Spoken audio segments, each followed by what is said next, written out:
বাংলাদেশের জনগণের সঙ্গে সুসম্পর্ক চায় ভারত। দুদেশের মধ্যে কেমন সম্পর্ক চায় দিল্লি, সে প্রশ্নের ব্যাখ্যায় বললেন ভারতের পররাষ্ট্র মন্ত্রণালয়ের মুখপাত্র রণধীর জয়সওয়াল।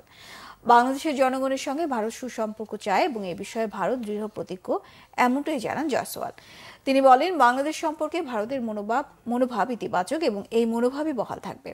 দুদেশের সার্বভৌম সরকারের করা চুক্তি পর্যালোচনার বিষয়ে বাংলাদেশের অন্তর্বর্তী সরকার ভারতকে আনুষ্ঠানিকভাবে কিছু জানিয়েছে কিনা এ প্রশ্নের জবাবে মুখপাত্র বলেন, সম্প্রতি বাংলাদেশের অস্থায়ী হাই কমিশনারকে ডেকে ভারতের মনোভাব জানানো হয়েছে। তাকে বলা হয়েছে, সীমান্ত অপরাধমুক্ত রাখতে ভারত দৃঢ় প্রতিজ্ঞ। সেজন্য আন্তঃসীমান্ত অপরাধ মোকাবেলার ক্ষেত্রে কোনো ঢিলেমি দেওয়া হবে না। পণ্যের চোরাচালান, মানুষ ও গরু পাচার বন্ধে সীমান্তে বেড়া দেয়া, আলোর ব্যবস্থা করার পাশাপাশি বিভিন্ন ধরনের প্রযুক্তি সাহায্য নেওয়া হবে।